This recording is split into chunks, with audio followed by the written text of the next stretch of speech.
14e sommet de la francophonie, en direct de Kinshasa.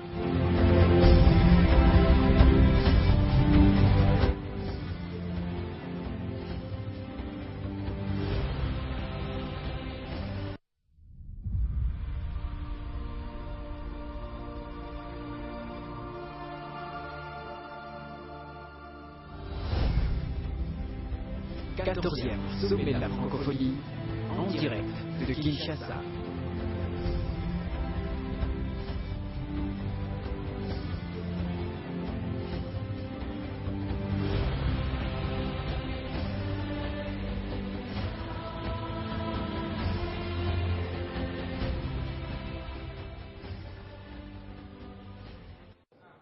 Voilà, nous sommes au Palais du Peuple, plusieurs délégations sont là et aussi les journalistes des différents pays mais aussi de différentes chaînes et nous sommes là sur ce plateau avec l'envoyé spécial de France 24, Marc Perelman, c'est ça, à qui nous souhaitons la bienvenue et Merci. nous disons bonjour. Merci. Voilà, alors vous avez bien évidemment suivi les allocutions des différents présidents, mais on va principalement parler de l'intervention de François Hollande. Alors comment avez-vous trouvé justement son intervention?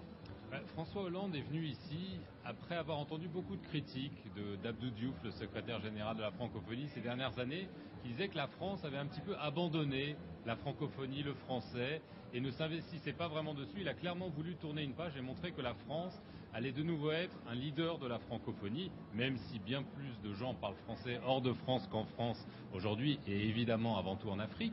Mais il a vraiment voulu montrer que le français n'est pas qu'un langage, mais aussi un véhicule de valeurs. Il a beaucoup parlé de démocratie, de droits de l'homme, de pluralisme, de promotion de la femme. Mais au-delà de ça, il a dit que le français doit servir à promouvoir des causes globales, comme les luttes contre les pandémies, le réchauffement climatique, le trafic de drogue. Et même, on a l'impression qu'il parlait presque des mini-Nations Unies, puisqu'il dit que la francophonie doit aussi servir à résoudre des crises. Et il en a évidemment mentionné deux qui ont cours en ce moment sur le continent africain, la crise au Mali et évidemment la crise ici en RDC, en affirmant clairement que les frontières du pays devaient être intangibles. Donc finalement, à la base, on est censé parler du français, mais on a parlé de beaucoup d'autres choses. Et François Hollande a voulu mettre l'accent aussi sur la jeunesse. Il a dit le français n'est pas un musée, ce n'est pas un conservatoire, c'est la langue de l'avenir. Voilà, alors le président Hollande avait déclaré dernièrement sur vos antennes qu'il dirait tout. Pensez-vous qu'aujourd'hui François Hollande a réellement dit tout ce qu'il avait? Écoutez, dans son discours, il a présenté 4 piliers de la francophonie, dont l'un, comme je viens de le dire, était la démocratie, les droits de l'homme. Alors après, évidemment, et ça on ne peut pas le savoir, que dit-il quand les portes sont closes et qu'il est face à face avec ses homologues? C'est évident. Il a eu une réunion ce matin, en arrivant, la première réunion avec le président Joseph Kabila. On nous dit que la réunion a duré une demi-heure et a été assez franche, que le président français a abordé les questions des élections, des droits de l'homme, la question du procès de Floribert Chebeya. Donc il y a sans doute eu une discussion assez vive entre les deux présidents à ce sujet. Alors est-ce que François Hollande veut faire croire qu'il dit des choses en privé ou alors il est finalement un petit peu plus circonspect? Ça reste à voir, mais en tout cas, il a affirmé qu'il dirait les choses partout où il ira. Vous me direz que d'autres présidents français ont déjà dit ça avant. Oui, mais il a également dit qu'il rencontrerait l'opposition, la société civile, mais chose qui n'a pas été faite.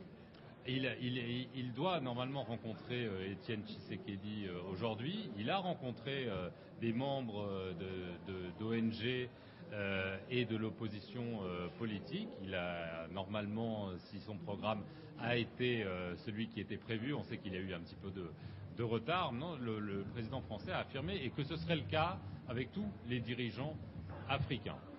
Donc reste à voir à quel point il voudra aller à la confrontation. On sait par exemple qu'il a déjà reçu à l'Élysée des dirigeants africains dont l'élection est contestée.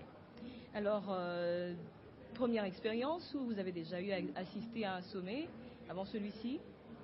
Oui, j'avais été au sommet de la francophonie à Montreux. Alors, pouvez-vous nous dire peut-être une différence ou une amélioration Donc comment critiquer l'organisation, comment ça s'est fait? C'est toujours délicat ces sommets parce qu'il y a beaucoup de chefs d'État et donc il y a beaucoup de sécurité. Et c'est vrai qu'en tant que journaliste, ça rend les choses difficiles. Elles ont été extrêmement difficiles à Montreux, où les journalistes étaient parqués dans un grand hangar et ne pouvaient absolument pas en sortir, ce qui était très frustrant. Alors qu'ici, il y a quand même une possibilité de circuler, de rencontrer des dignitaires dans les couloirs à la sortie des plénières. Il y a peut-être un côté un petit peu chaotique de temps en temps, mais en tout cas, ça permet d'avoir un sommet qui ne soit pas totalement cloisonné entre des chefs d'État qui ne se voient que entre eux et des journalistes ou même des gens qui venus peut-être d'autres milieux puissent interagir. De ce point de vue-là, c'est plutôt positif. Et c'est la première fois que vous venez à Kinshasa ou vous êtes déjà venu auparavant?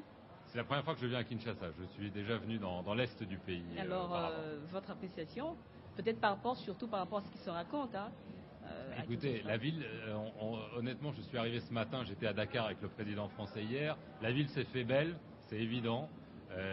Les avenues sont toutes propres. Il y a des pancartes pour célébrer le sommet de la francophonie. Donc la ville s'est mise sur son 31. On sent qu'il y a une certaine fierté à accueillir ce sommet. Peut-être que c'est un petit peu trompeur en effet, parce que quand on est dans les délégations, on ne voit que les choses qu'on veut bien nous montrer, et j'imagine que la réalité de Kinshasa, c'est aussi une vie plus difficile pour beaucoup de ses habitants, mais en tout cas, pour la réception de ce sommet, on peut dire que les choses ont été faites en grand et bien faites. Merci Marc Perelman, je ne parviens pas à très bien prononcer votre nom. Merci, je vous remercie d'avoir répondu à toutes nos questions. Je rappelle que vous êtes envoyé spécial de France 24. Merci. Merci à vous.